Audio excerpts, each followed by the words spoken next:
And welcome back to the hottest married show in the world. I am John D, aka Too Much Me, and this is my wife, Do. How are you? I am present. Honestly, present. Present and accounted for. Oh, okay. So I have a question for you. I have an answer, most likely. If you had all the information that you have right now, at what age do you think that you could dominate like at what point in your life do you think, like, you know, if I went back with this information, this is where I could have? I would go back to 13. 13? Why 13? Because 13, my friend groups were changing. Mm-hmm. I had one foot in one area, one foot in another. And I was making some poor decisions. Before that, everything was all fun and games and kid stuff. Uh-huh. And then I turned 13, and that was the first time I had sex. And it didn't really make sense as to why, other than peer pressure. And it wasn't even, I just felt like from then on, it wasn't a traumatic experience. However, my mom did find out, and I got grounded for 54 days. I'll never forget that. However,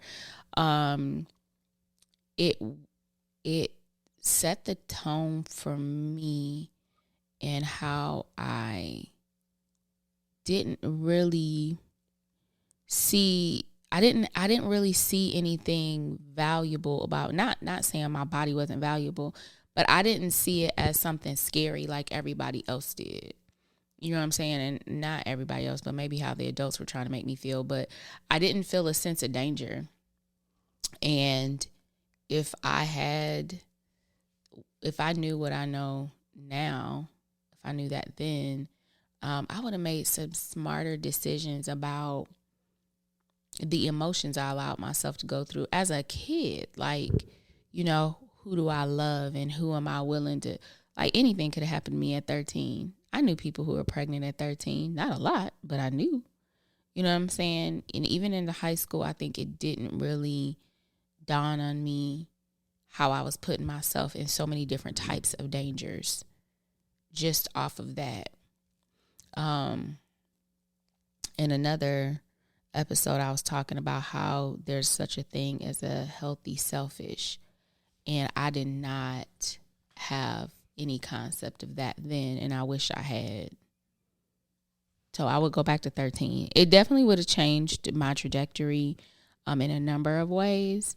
But for myself being healthy and, you know, avoiding some of those pitfalls I had, even in my relationship, like my relationship with my dad started going all out of whack a few years later. I entered into abusive relationships at a young age. All of those things could have been, averted. And the way I feel about myself now, I could have felt years and years ago. Mm-hmm. But, you know, my experiences continue to just cloud up everything. And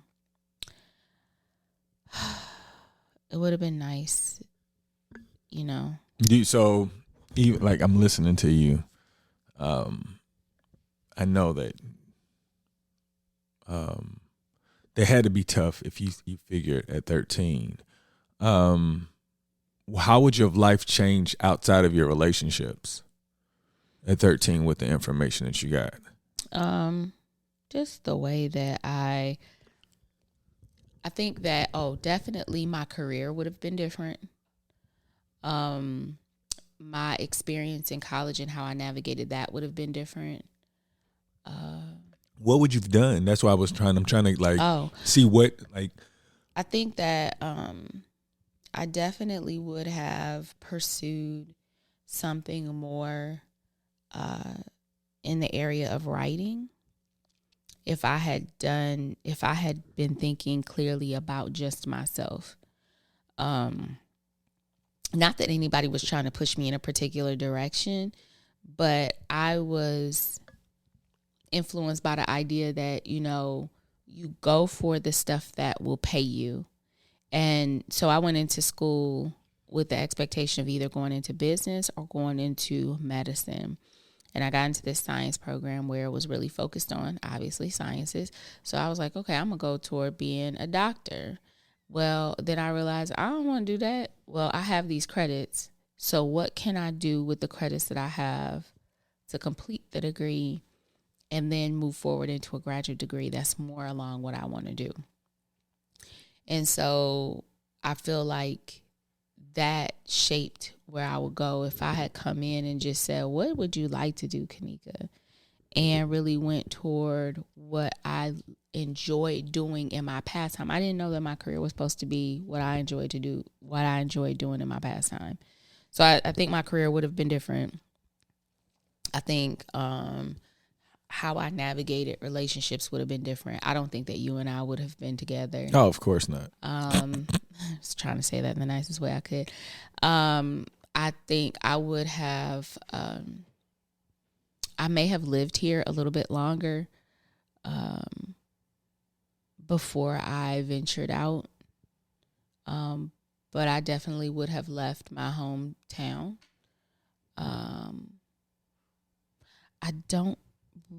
I feel like I would have had kids, but I also feel like who I am now, I may have decided not to.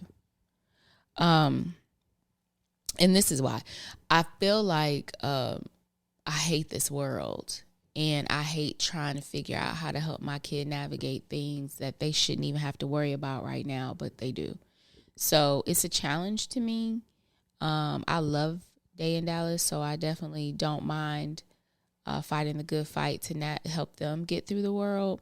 But I don't necessarily know if I had been given the opportunity to go a little bit longer and see a little bit more, if I would have ventured into that. So, why do you hate this world? Like, what was your expectation for it to disappoint you? Like, who gave you this expectation for? Nobody gave me any type of expectation for the world. I just feel like. Did you understand what I was saying? Okay, go ahead. No, I'm just making sure. Like, you said that you hate this world. In order to hate it. Did I say I hate it? Yeah. Oh. And I mean, even if you dislike it a whole lot, I'm just saying, like, how did it disappoint you? Like, what did, like, I don't know. Like, to me, in order to be disappointed, it's because you had an expectation. And I'm just wondering, how did it hurt you to the point where you would reconsider not having kids if you waited a little longer? That's why I'm just trying to get your mindset on that. So I'm not. I don't know. I feel like speaking as a Black woman, there are so many messages that I get and I've gotten over the course of time that are supposed to tell me that I'm not as valued. And I feel like I don't ever go into the world trying to change people's idea of their worth. But I feel like that's a targeted message that I've gotten over time.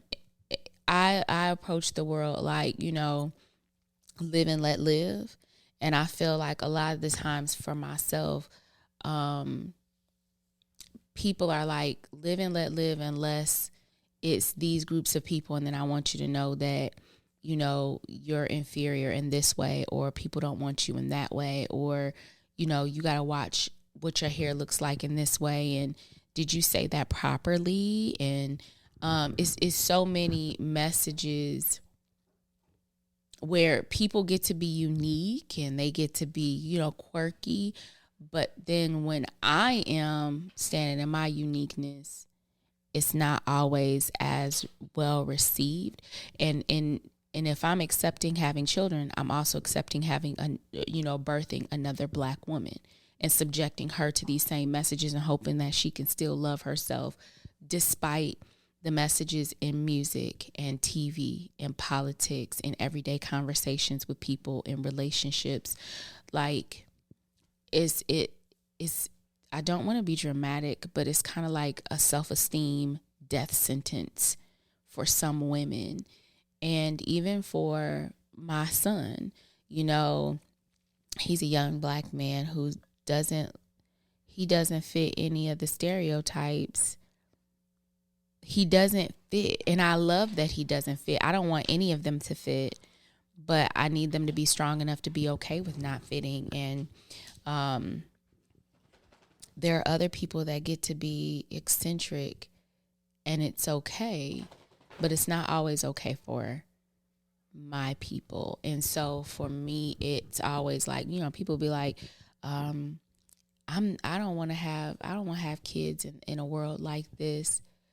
Really, it's like, I want my kids to be like unicorns. I want them to be able to come out and be able to be free. And I feel like so many people are trying to stop them. And it's like, why are you even bothering me? Like, you could live your own life.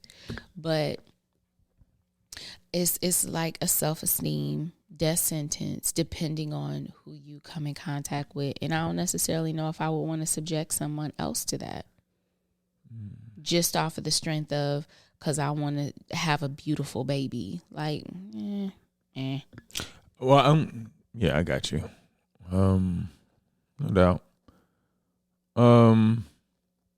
So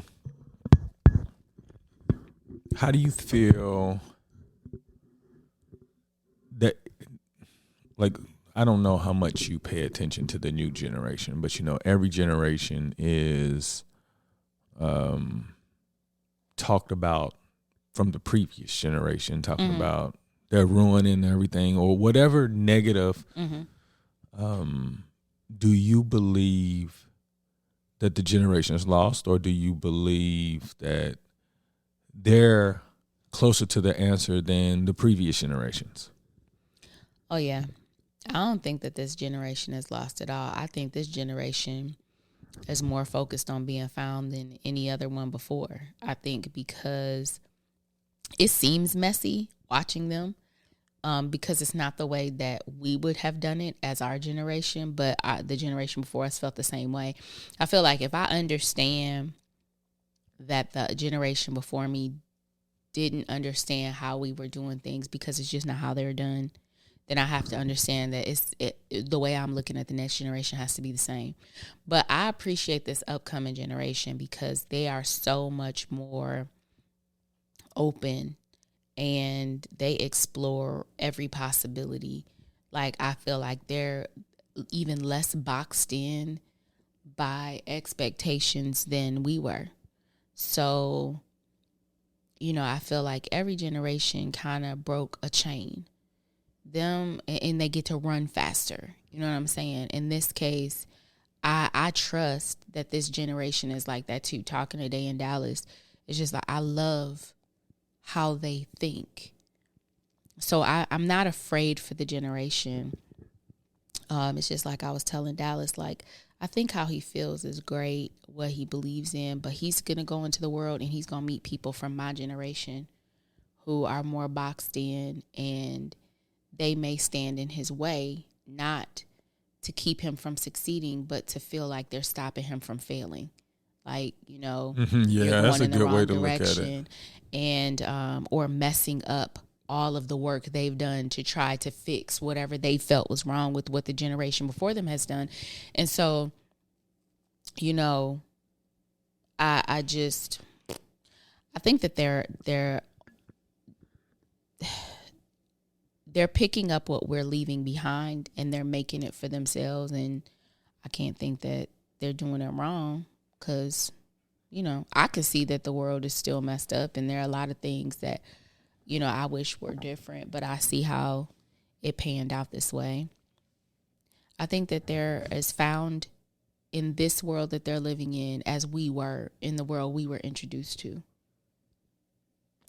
When you say the world's messed up, what do you mean? I just mean that, we're bogged down with a lot of outdated ideas, but we're still operating off of them. Who's supposed to change it? Yeah, hell, I don't know. The reason why I'm asking, because you brought, it's a great point. People say the world's messed up, but when you think about it, you're like, we're definitely following a lot of traditional and old beliefs that's outdated. But how does it change? And it's like, are you worried about, like your fellow man because they're being filled with all of this messaging or whatnot, or is it a genuine concern for your kids? My kids are always going to be my priority. No, I get that. I don't want to make it seem like I don't know your priority. I'm just saying, do you feel like our kids have to worry about that?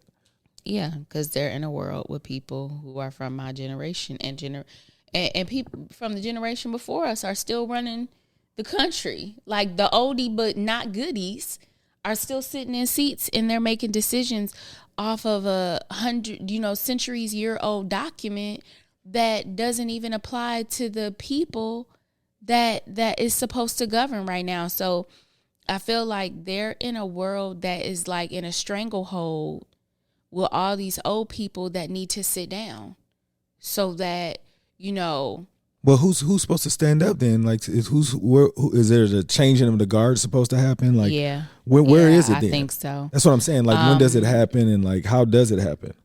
That I wouldn't be able to tell you. I think that. Well, you said that they need to sit down. If they sit down, somebody need to stand up. That's what I'm saying. Like that.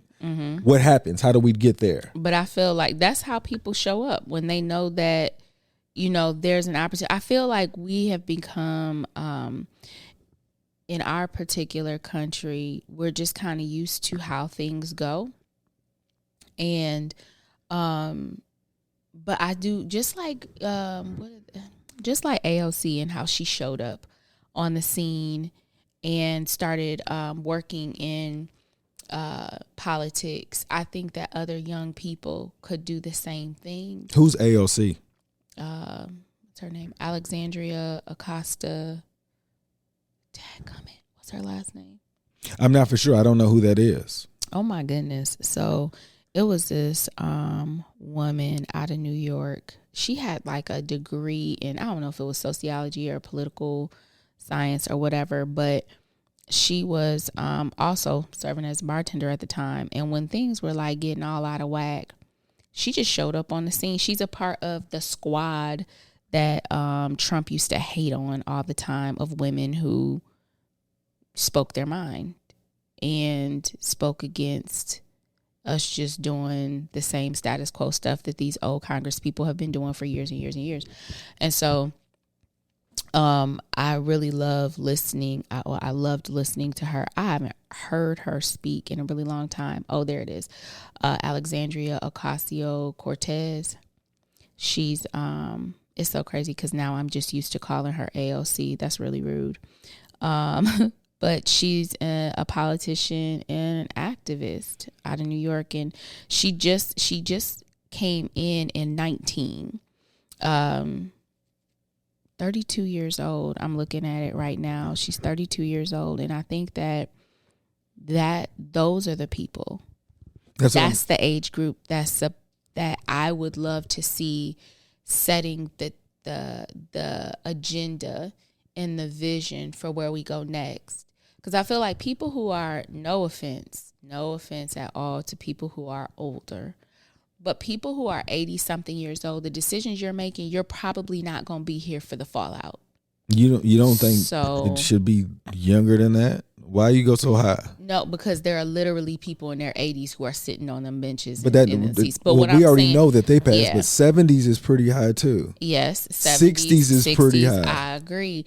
And even some people who are in their upper, I feel like we should be, like, just like they say you have to be a certain age in order to be president, in order to be whatever, I think that there should be a cutoff age as well. Not to say that they don't have wisdom and knowledge to impart. They could be consultants or something. Yes.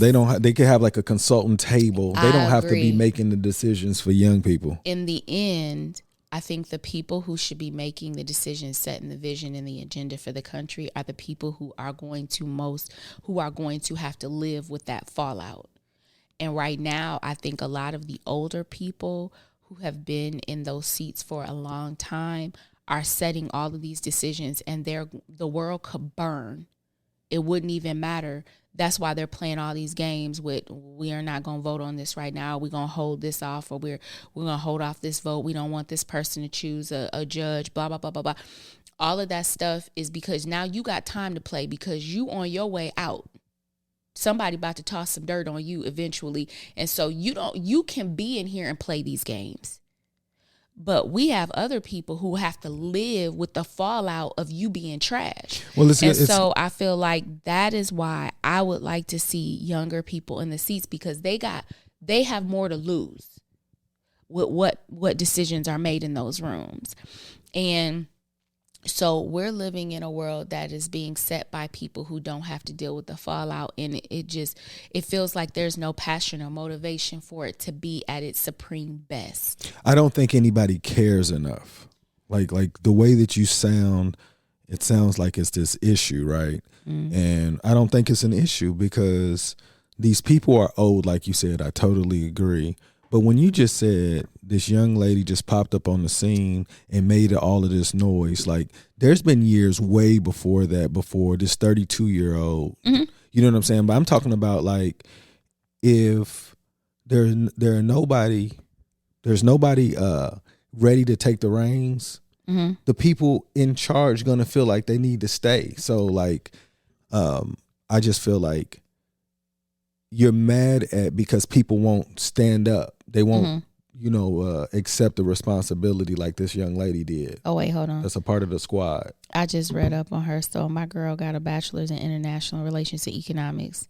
But I could have sworn they said she was a bartender. But she probably was a bartender before she came up in this mug. But she came in with the background to do that thing from Boston University.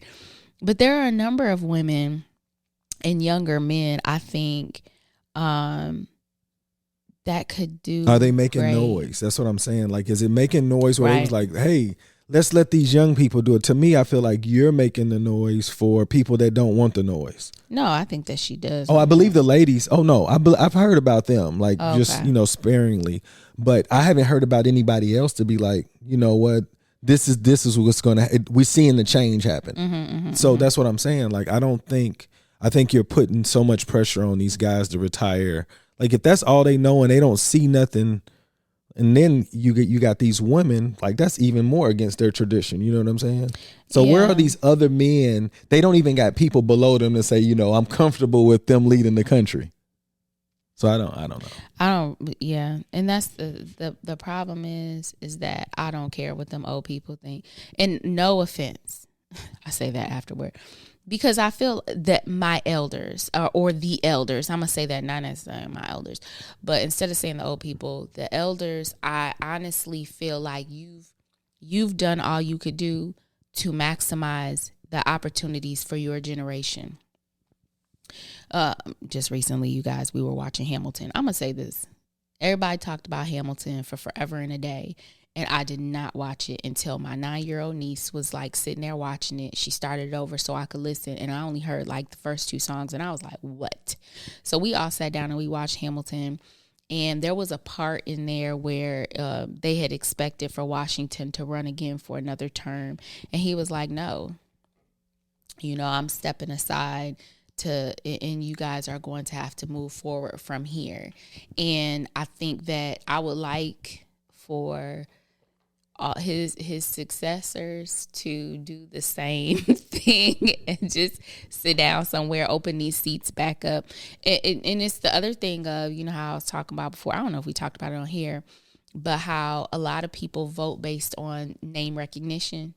If they see the same name, then they just vote for the name that they know. And usually it's that you haven't experienced anything horrible take place that you thought had anything to do with this representative, so you just keep voting for the same one. Well, we need to start pulling these people out. Just like you can only have a certain number of terms as a president, maybe you should have only a certain number of terms as a member of Congress, because after a while, I'm trying to figure out what you're even doing here. Like that's just how I feel. But yeah.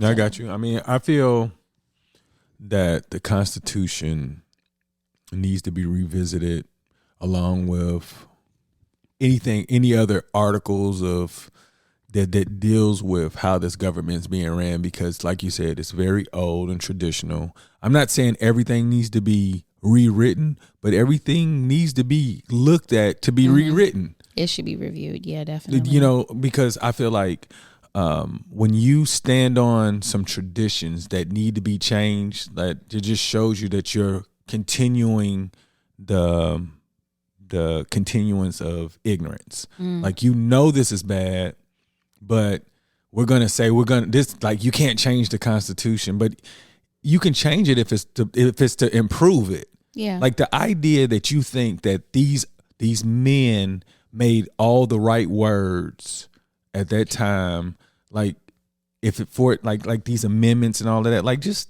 let's just make it a better Constitution. I agree, but I think that I failed to come back to just say, oh shoot, I lost my train of thought right there. Oh, I'm pretty sure you'll bring it back, but I just feel like when you say people are sitting in seats for so long, I mean, until somebody makes a really big deal about it, that's what's going to keep happening. So, like, I guess it's not broke. Well, that's what I was going to say. You brought it back to me. Thank you.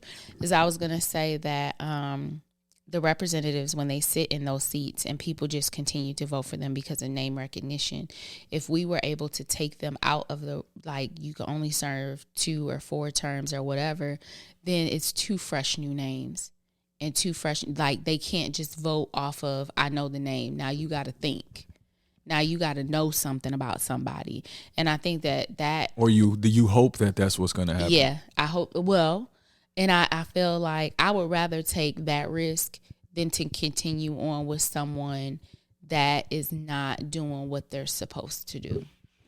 And you know, maybe they'll, I don't know. And like, so in the job that I have, like, and I'm sure that on different boards, they have these bylaws anyway, but on the board of one of the groups that I work for, it's like you have the chair, the 2 co-chairs, and then one of the former chairs also sits on the board. And to me, it gives a level of continuity, and it's like the previous administration or leads are still there advising the current one, so that there's a cohesiveness in the vision of where things are going, and they could also serve as an advisor or whatever the case may be. I'm with that.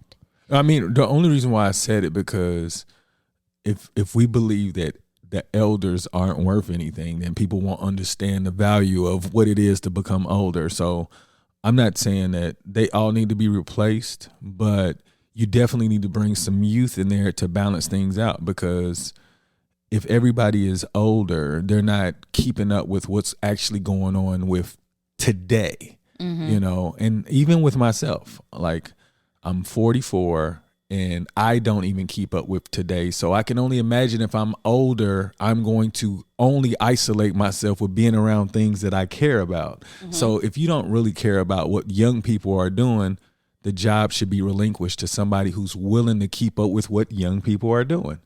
So I'm totally on board with that. Hopefully in the upcoming years, as podcasts such as these talk about things that can actually improve versus to say what's right or wrong, we'll see some change. But until then, I think that we're going to just keep learning how to communicate, because everybody always think their way is right. And I'm not going to lie, like, when I think about the Republican Party and I think about how I learned about the Republican Party, it wasn't even fair. I never even had a chance to be a Republican until I became an adult.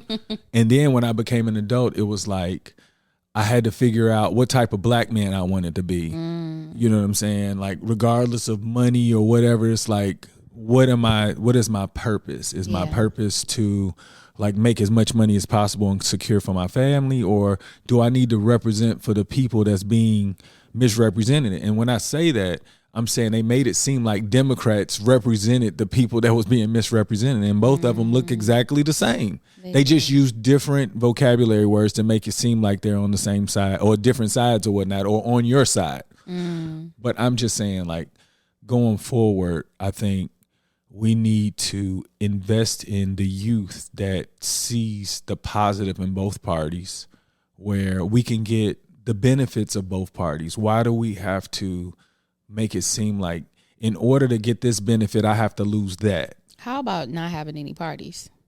Well, that's going to be a change too. I think that it would force people to really have to think about who they talking about, because a lot of times you have people like, oh, I'm just going to vote straight Democratic ticket. Oh, look, that's what I was about to say. Like when you were like, if you change it up, it's going to force people to think, no, it's going to make people to say, this name look like mine, I'm going to pick this one. Oh, I got a cousin named Jackie. I'm going to so look, we already, my thing is we've already been choosing people like that. I know. We've already been choosing. All we're saying is, let's change it up. Change it up.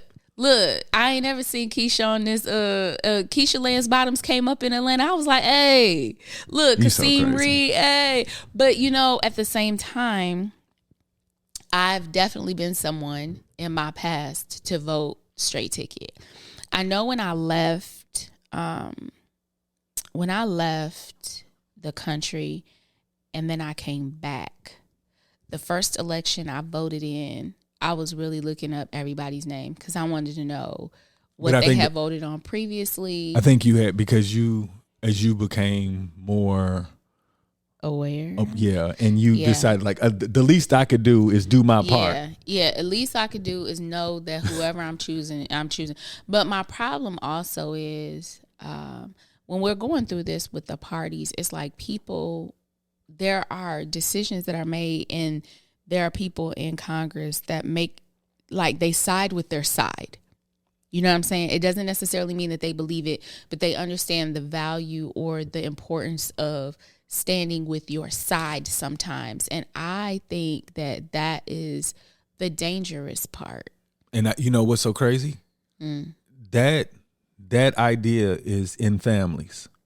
Like, we'll be loyal to our family and know that they're wrong. Yeah. So it already makes you feel like you can't even question somebody who's wrong because y'all family. So if you in this party, regardless, you don't like it, it's for the benefit of the party. The benefit of the party and not necessarily the constituents that the party represents. Correct. And so in regardless of whether there's a Democrat or a Republican in a seat representing wherever I live, I'm still your constituent now, even though I didn't vote for you. So it's like for the betterment of everyone that's under you. And there's even no shame for some of these people when they have like some of the poorest counties, some of the counties with the worst health care or food insecurity. For some reason, there's no label placed on them that says, hey, these are the things that their constituents are lacking. And they've been in this position for how many years, and the needle has not moved. For some reason, they don't get nobody stamps them with disapproval. Who's them? The people who are voted to represent and make things happen for them. Like, at this point, I don't even know if some campaign, I would be interested to look at some of the more longer standing Congress members. What does their campaign even look like? Do they even put any effort into it? I don't think you have to. Yeah, because your people just going to vote for you. Like, you don't even stand for nothing no more? No, I think you would like to believe that they think that they standing still for the same values. Yeah, so then they don't have to say nothing. Correct. So it's like, why would I change? But I'll tell you this. If your values have not changed, then you have not recognized what's going on because you believe everything you learned was right. Because, as you become an adult, you get more information, and then I guess you get to that point where you're like, okay, am I going to stand for this because this is what I was taught, or I can see that this probably wasn't right. And then you're going to say, I am strong enough to say, you know what? I don't believe in this anymore. Yeah. But if you don't do that, you still believe that. So it's like one of those things where I don't want to jump over there because I feel like I'm doing the right thing this way. You know what I'm saying? So that's hard. It is. And I think that a lot of people will go, like, if you really worked in your position and you found that, okay, I campaigned on this, but this is not realistic, or I can see the merit in doing it a different way, you could tell your constituents that. Yeah. You know what I'm saying? And tell them, look, I'm guiding you in this direction because I feel like this, and this. And if they trusted you to, a lot of people ain't even listening to really know what's even happening. If they get benefits or increase their quality of life increases, then that's great. But I think a lot of people just vote and just click a name they know anyway, so it don't even matter. But I really do feel like it should be their report card.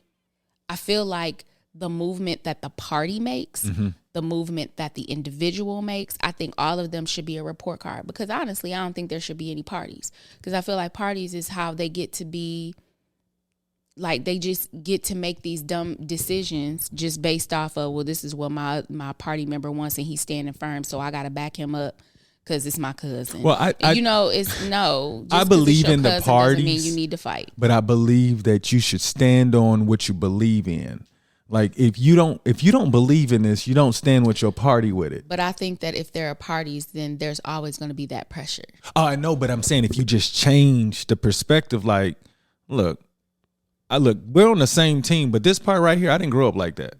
You know what I'm saying? Or, you know, I got more information. I don't believe in that anymore. So I have to pull for this side. Yeah. Like, because now I understand why you say no parties, because nobody has to have the pressure. Yeah. I totally get it now. Nobody has to have a pressure having to side with anybody. We all walking in here. Just do the right thing. Our only party is who we represent. Our constituents, that's my party. And then, you know, after that, that would be great. That's a different way to look at it. So it's like, it's these 50 teams that are all coming in and they're like, you know, I'm standing for my team. You standing for yours. These are the needs of my team. They match the needs of your team. How can we make this work? Like, I think that there would be more value if people stood for their constituents rather than standing for a party. Yeah, it makes sense. I didn't look. See, that's the reason why you so cold. Like, you are able to articulate and break it down for people like me. He like my mind. I do. That's what I married. Your mind, and now you mine. Oh my God. Anyways, anybody you want to give a shout out today? The future leaders of America, the young people. I give a shout out to anybody who it's sparked in them at some point in time that they want to do more than just exist here. They want to do more than just punch a ticket. I'm looking forward to y'all. For sure. Shout out to you guys that are thinking about it while other people aren't appreciating the work you're putting in to make it better for us. So an extra shout out to those young people who's going to make it a lot easier for us when we get older and, you know, want to not worry about what's going on. So shout out to y'all. And today, I don't think I acknowledged Black History Month, but I wanted to give a shout out to Black History Month. I know that we're Black and we talk about issues that happen in all communities, but specifically Black. I wanted to give a shout out to all the people of color that happen to be from African American descent or African descent that's helped us, that helped this country progress to where it needs to be. So shout out to everybody who contributes to that. Thank you. And we love you. Make today better than yesterday. Don't worry about anything you can't control. GATA. Get after that action, or that action will get after you. Boom.